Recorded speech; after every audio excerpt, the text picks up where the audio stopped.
Assalamualaikum warahmatullahi wabarakatuh. Selamat pagi yang terhormat Ibu Dr. Retno Kusumaningrum SSI MKom selaku dosen pengolahan bahasa alami dari kelas A.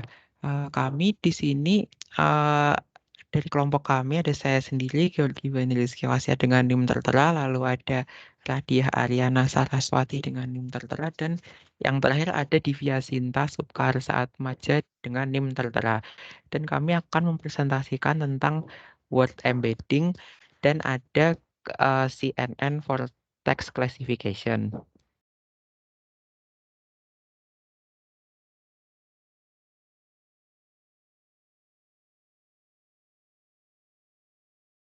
Oke, di sini saya akan menjelaskan dulu mengenai pengertian secara umum dari word embedding itu sendiri, yaitu word embedding adalah proses konversi kata yang berupa karakter alfanumerik ke dalam bentuk vektor, di mana setiap katanya ini adalah vektor yang merepresentasikan sebuah titik pada space dengan dimensi tertentu. Lalu pada word embedding ini, kata-kata yang memiliki properti tertentu, misalnya berada pada konteks yang sama atau memiliki semantic meaning yang sama, berada tidak jauh satu sama lain pada space tersebut.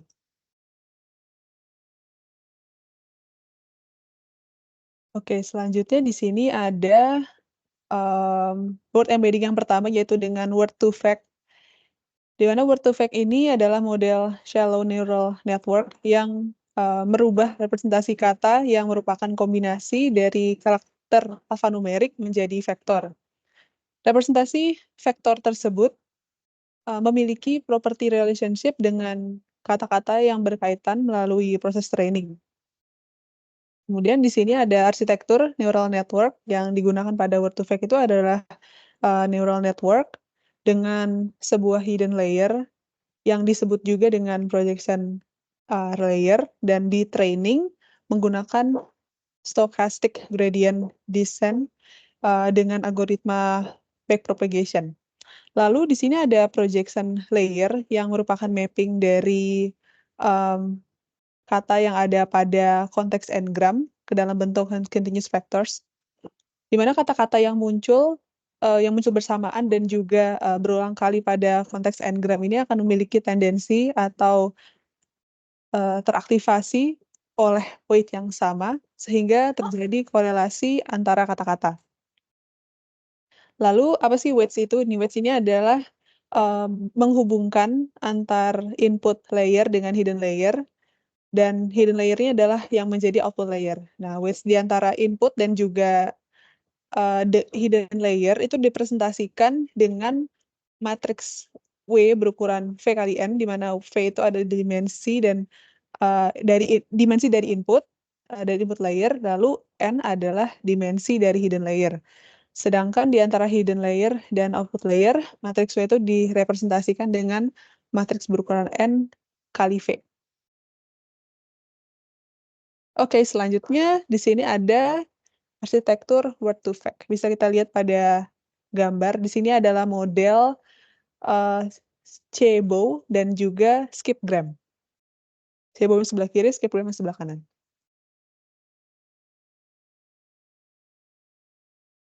Pada model yang pertama, ada model Cebo ini. Word2vec-nya menggunakan kata-kata yang ada di sebelah kiri dan kanan dari kata target dan dibatasi dengan window untuk memprediksi kata target tersebut. Sedangkan pada skipgram, dia menggunakan sebuah kata untuk memprediksi kata-kata yang ada di sebelah kiri dan kanan kata tersebut dibatasi oleh window. Masing-masing kata yang digunakan sebagai input di encode dan juga ke dalam one hot vector. Lalu apa sih perbedaan di antara Cebo dan juga skipgram ini? Dia ada perbedaannya pada model prediksi kata, di mana pada Cebo ini terdapat intermediate layer yang akan melakukan kalkulasi average pada vektor, di mana kata-kata inputnya, karena Cebo ini menerima jumlah n kata dalam input.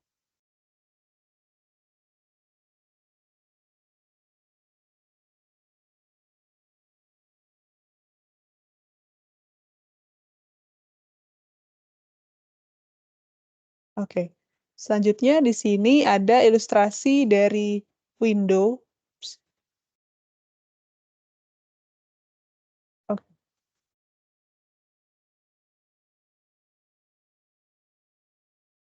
Window ini bisa kita gunakan sebagai kernel untuk memperoleh input dan target words, di mana window ini digeser dari awal sampai akhir susunan kata. Lalu ilustrasinya itu bisa kita lihat pada gambar berikut ini. Kita bisa lihat pada gambar ini bahwa ada ukuran window-nya yaitu 2, lalu ada kolom birunya itu sebagai center word dan kolom hijaunya sebagai context word. Pada Shadebow, center word-nya itu digunakan sebagai target, lalu konteks words-nya itu sebagai input pada step iterasi, sedangkan pada skipgram-nya center word-nya itu sebagai target dan konteks words-nya sebagai target pada step iterasi.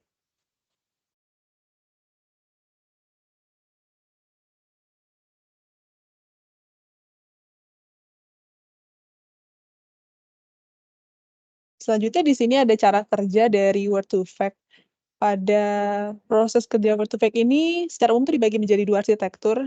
Yang pertama tadi kita udah sebut Shadebow atau continuous back of words, dan juga ada skipgram. Nah, yang pertama di Shadebow ini, arsitekturnya Shadebow ini mencoba untuk memprediksi kata target yang berdasarkan kata-kata konteks di sekitarnya. Misalnya di sini ada kata the cat sat on the mat, maka kita dari Shadebow ini maka akan mencoba untuk memprediksi kata cat berdasarkan kata-kata konteks yang ada, yaitu ada the, sat, on the, and ada kata the, ada sat, ada kata on, dan juga kata the.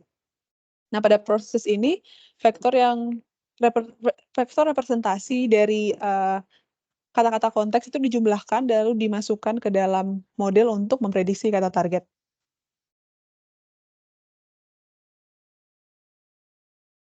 Selanjutnya ada yang kedua, yaitu ada skipgram.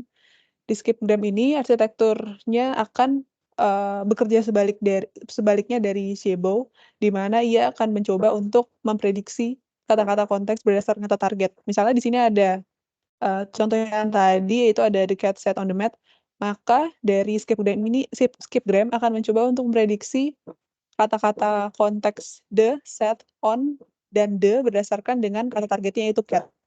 Maka pada proses ini kata target yang digunakan untuk memprediksi masing-masing maka maksudnya kata target itu akan digunakan untuk memprediksi dari masing-masing kata konteks.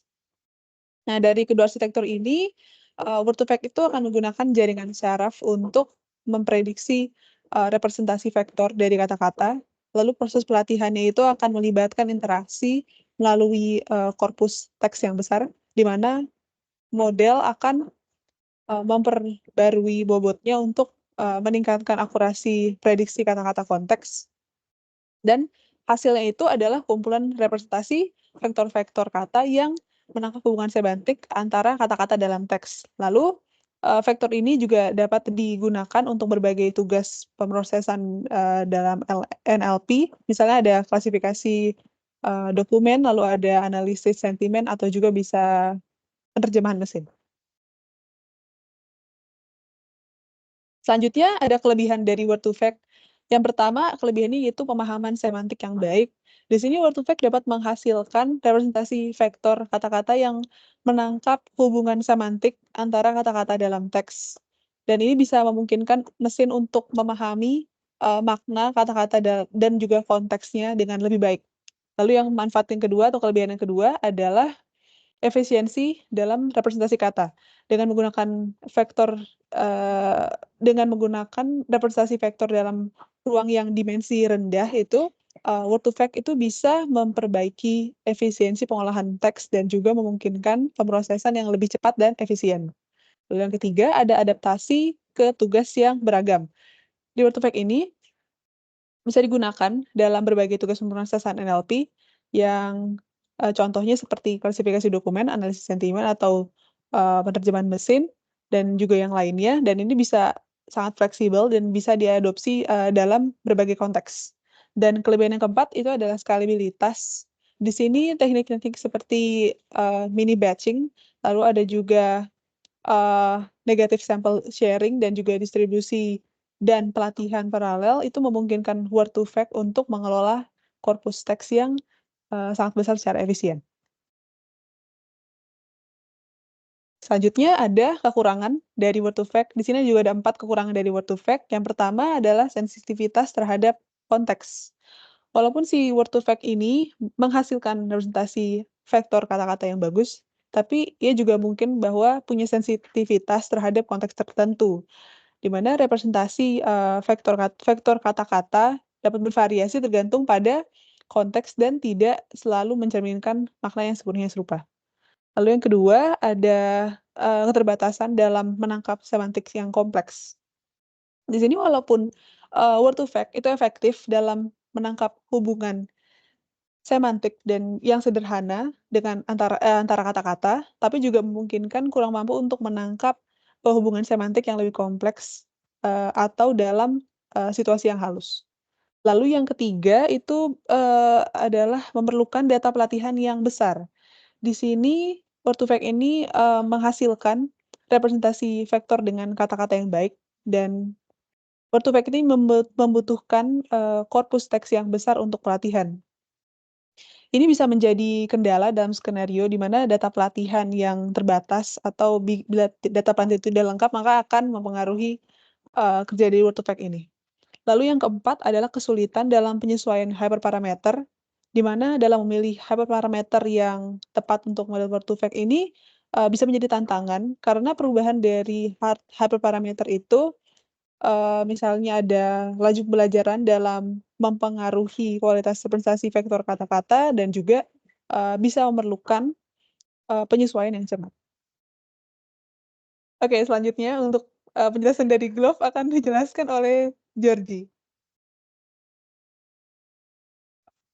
Jadi pertama, GLOVE itu adalah singkatan dari Global Vector Forward Representation, yaitu adalah sebuah algoritma pembelajaran tanpa pengawasan untuk mendapatkan representasi vektor untuk kata-kata yang biasanya disebut unsupervised learning. Jadi pelatihan dilakukan dengan menggunakan statistik kemunculan kata-kata secara global dari sebuah korpus teks. Lalu representasi vektor yang dihasilkan oleh GLOVE ini memiliki substruktur linear yang menarik dari ruang vektor kata, yang berarti bahwa hubungan antara kata-kata tercermin secara linear dalam ruang vektor tersebut. Ini memungkinkan GLOVE untuk menangkap hubungan semantik antara kata-kata dengan baik yang serupa dengan Word2Vec. Tetapi dengan fokus pada statistik kemunculan kata-kata global, GLOVE telah digunakan dalam berbagai aplikasi pengolahan bahasa alami, termasuk analisis teks, penerjemah mesin, dan lain-lain.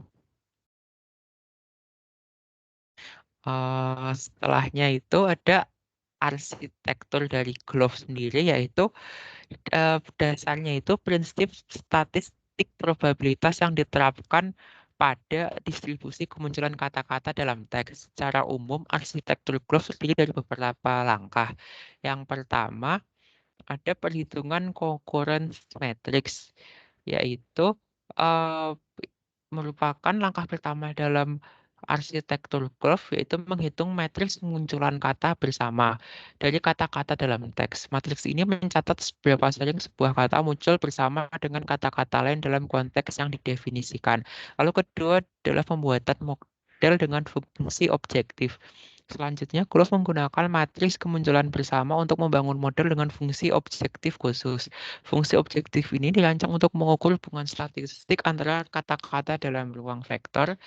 Yang ketiga adalah optimalisasi model. Setelah model dibangun, langkah selanjutnya adalah mengoptimalkannya menggunakan teknik seperti gradient descent atau optimalisasi lainnya. Tujuannya untuk menemukan representasi vektor kata-kata yang optimal yang meminimalkan fungsi objektif yang tadi ditentukan. Yang terakhir adalah penggunaan representasi vektor.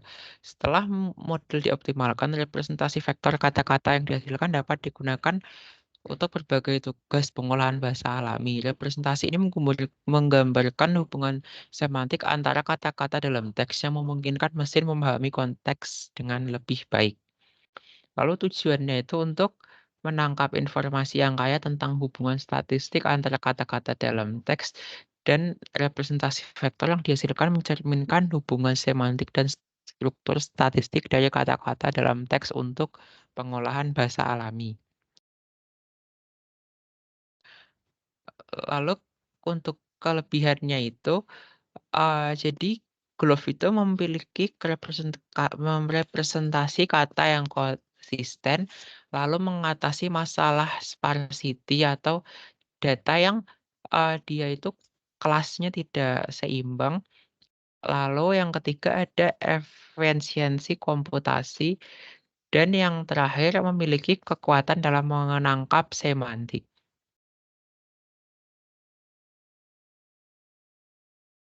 Eee, dan kekurangannya sendiri dalam Glove itu, dia keterbatasan dalam menangkap konteks lokal.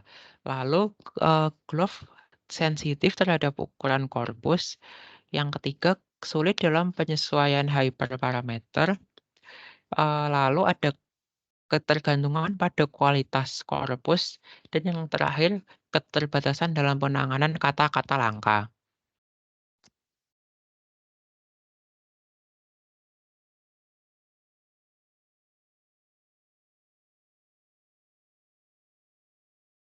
Untuk selanjutnya yaitu Fastex. Fastex sendiri ini merupakan library yang dikembangkan oleh Facebook untuk word embedding. Nah, Fastex ini merupakan pengembangan dari library Word2Vec yang lebih tua dan biasanya lebih dikenal sebagai metode untuk word embedding. Kemudian karena Fastex ini merupakan pengembangan dari library Word2Vec, ada perbedaan antara keduanya, yaitu bahwa Fastex ini tidak hanya menggunakan kata-kata secara utuh untuk diproses, tetapi juga menggunakan n-gram. Sebagai contohnya, dengan trigram yang memiliki n sama dengan 3 dari kata pintar, kata tersebut akan dipecah menjadi pin, int, nta, dan tar. Kelebihan dari Fastex sendiri ini termasuk waktu proses yang relatif cepat dan kemampuannya untuk menangani kata-kata yang tidak ada di dalam kamus yang dapat menyebabkan error di dalam Word2Vec. Kemudian Fastex ini menyediakan dua algoritma utama yang sama seperti Word2Vec, yaitu ada Sibo dan Skipgram. Kedua algoritma ini menggunakan jaringan saraf untuk mempelajari model terbaik untuk merepresentasikan sebuah kata dalam sebuah vektor. Kemudian arsitektur dari Fastex yang pertama itu input layer. Input layer ini menerima kata-kata dalam bentuk teks sebagai input. Sebelum kata-kata tersebut dimasukkan ke dalam model, kata tersebut akan diproses menjadi n-gram. Nah, n-gram ini adalah urutan kontinu dari n karakter yang diambil dari kata-kata asli. Misalnya sebagai contoh, kita memiliki kata pintar menggunakan n trigram yang memiliki n sama dengan 3, maka n-gram yang dihasilkan yaitu pin, int, nta, dan tar. Kemudian yang kedua yaitu embedding layer. Embedding layer ini mengubah setiap n-gram menjadi representasi vektor dalam ruang vektor. Representasi vektor ini dipelajari oleh model selama pelatihan. Embedding layer memungkinkan Fastex untuk menangkap sebuah hubungan semantik antara n-gram dan dalam teks. Kemudian yang ketiga yaitu hidden layer. Fastex menggunakan beberapa hidden layer yang terdiri dari neuron yang memproses representasi vektor n-gram. Neuron-neuron tersebut membentuk jaringan syaraf yang dapat mempelajari pola dan hubungan n-gram dalam teks. Arsitektur jaringan syaraf yang digunakan dalam Fastex mirip dengan arsitektur yang digunakan dalam Word2Vec. Kemudian yang keempat ada output layer. Output layer ini menghasilkan prediksi kata berikutnya dalam konteks teks berdasarkan representasi vektor dari n-gram yang diberikan. Fastex ini menggunakan dua metode utama, untuk membuat prediksi. Yang pertama itu SIBO dan yang kedua itu skipgram. SIBO di sini mencoba untuk memprediksi kata target berdasarkan konteks sekitarnya, dan metode skipgram ini mencoba memprediksi konteks berdasarkan kata target. Kemudian yang kelima itu loss function. Loss function ini digunakan untuk mengukur kesalahan antara prediksi model dan label yang sebenarnya dalam proses pelatihan. Nah, FASTEX ini menggunakan fungsi kerugian yang umum seperti cross entropy loss untuk menyesuaikan parameter model agar sesuai dengan kata pelatihan. Cara kerja dari FASTEX yang pertama yaitu pembentukan representasi vektor kata. FASTEX ini pertama-tama memproses kata teks input menjadi n-gram, yaitu urutan kontinu dari n karakter yang diambil dari kata-kata asli. Misalnya seperti contoh yang tadi, dari kata pintar dengan menggunakan trigram yang n-nya sama dengan 3, maka n-gram yang dihasilkan yaitu pin, int, nta, dan tar. Kemudian yang kedua yaitu pelatihan model. Setelah n-gram ini terbentuk, FASTEX ini menggunakan jaringan syaraf untuk mempelajari representasi vektor dari n-gram tersebut.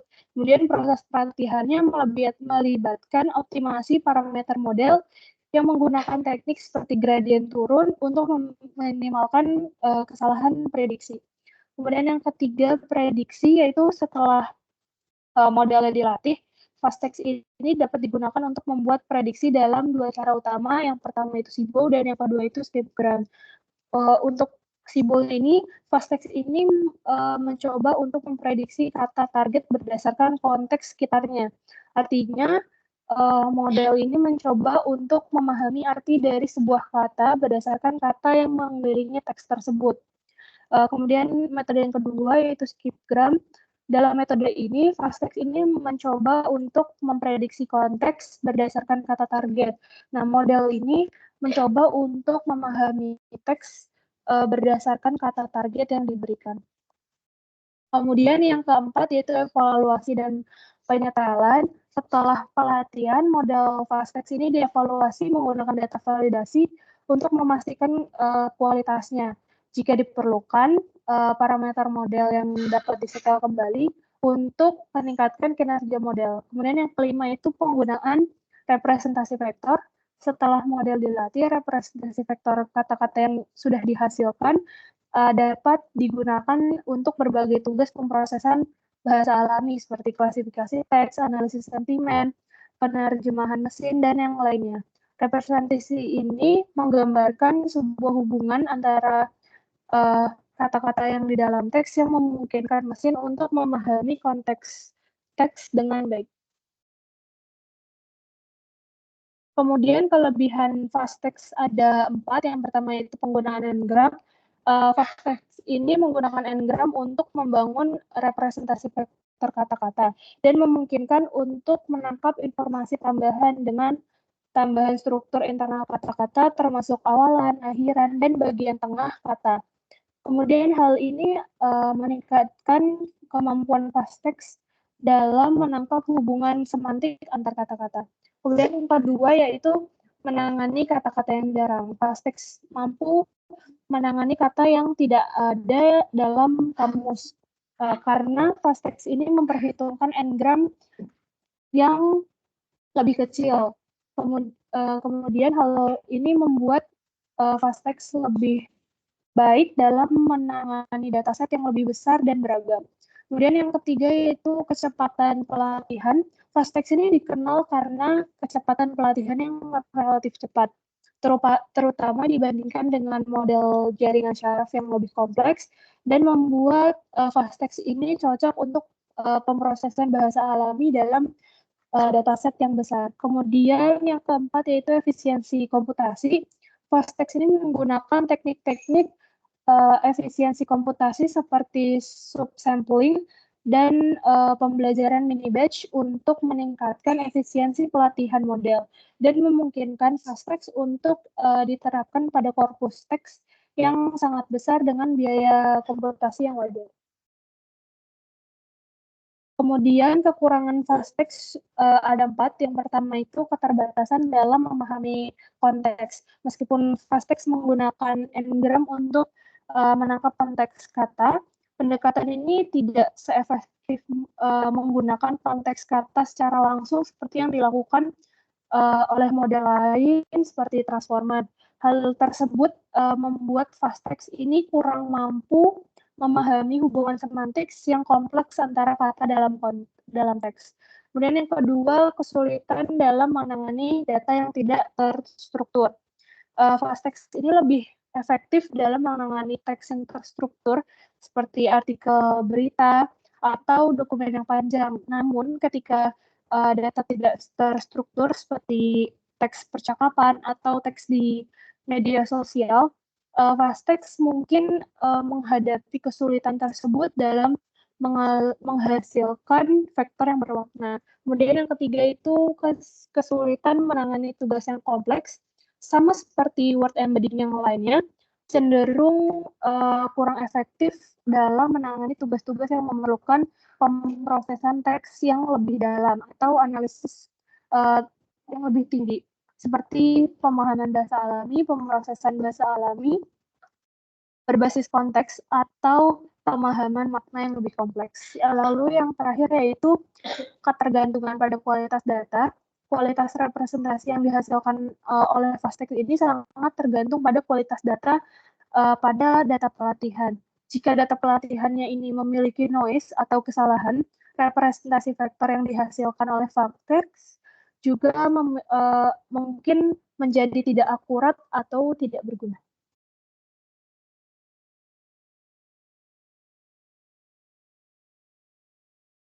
Lalu setelahnya ada CNN for Text Classification atau yang kepanjangannya itu Convolutional Neural Network.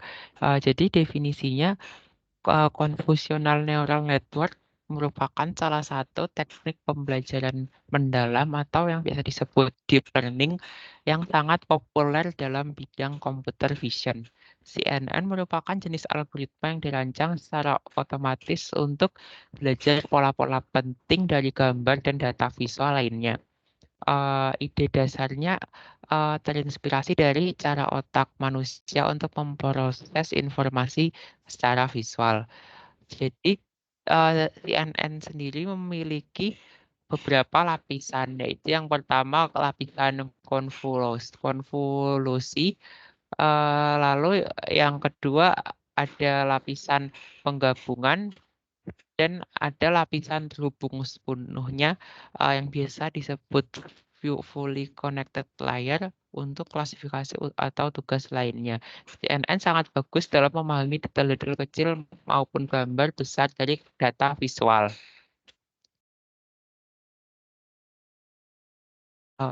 Selanjutnya, berikut merupakan arsitektur CNN pada classification text. Jadi pertama itu ada kata yang dikonvolusi, lalu setelahnya di max pooling, dan ada fixed dense, dan yang terakhir adalah fully connection. Jadi yang sudah dijelaskan tadi, CNN terdiri dari 3 jenis lapisan utama, yaitu convolutional layer, lalu pooling layer, dan fully connected layer. Jadi yang pertama adalah convolution layer, itu terdiri dari sekumpulan filter yang bergerak di atas input data dengan langkah tertentu. Setiap filter tersebut melakukan operasi konvolusi terhadap bagian-bagian input data, menghasilkan feature map yang menunjukkan di mana fitur-fitur tertentu ditemukan dalam input data.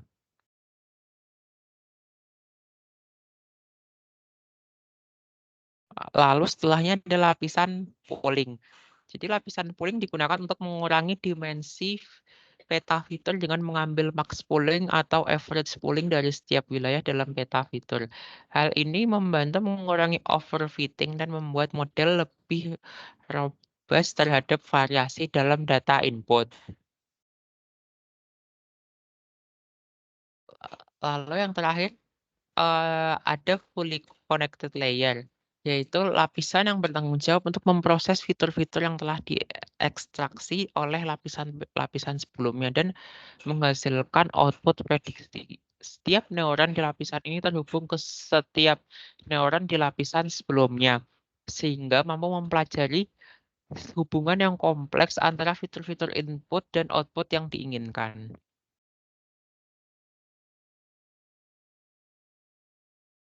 Lalu eh, cara CNN memproses teks.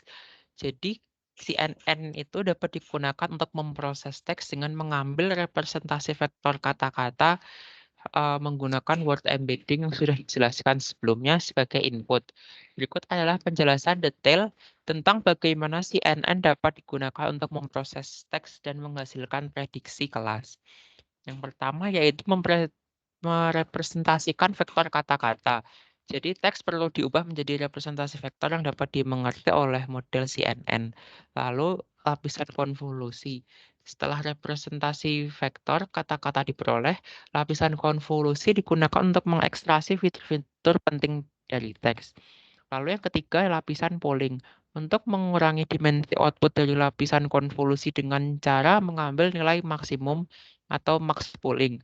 Yang terakhir adalah lapisan terhubung sepenuhnya atau fully connected layer, yaitu outputnya kemudian disampaikan ke lapisan terhubung sepenuhnya yang memiliki neuron yang terhubung ke setiap neuron di lapisan sebelumnya. Lalu kelebihan CNN untuk mengklasifikasi teks yaitu pertama adalah pemahaman fitur lokal dan global. Jadi CNN dapat menangkap fitur-fitur lokal dan global dari teks dengan baik. Yang kedua ada invariansi terhadap translasi. Jadi CNN dapat memperlakukan teks yang sama dengan cara yang sama meskipun ada perubahan dalam posisi atau urutan kata-kata. Yang ketiga adalah mengekstraksi fitur hierarkis. CNN dapat mengekstraksi fitur-fitur hierarkis dari teks, mulai dari fitur-fitur sederhana sehingga fitur-fitur kompleks yang mencakup keseluruhan konteks dari teks. Yang terakhir adalah representasi vektor kata-kata. CNN dapat memanfaatkan makna semantik dari kata-kata dalam teks.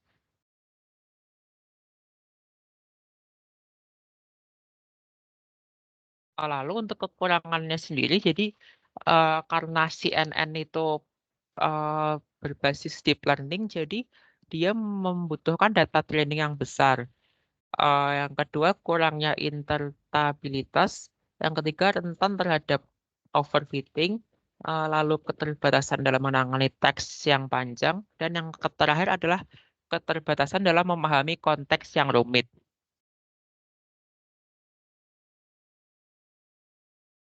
Sekian presentasi dari kelompok kami.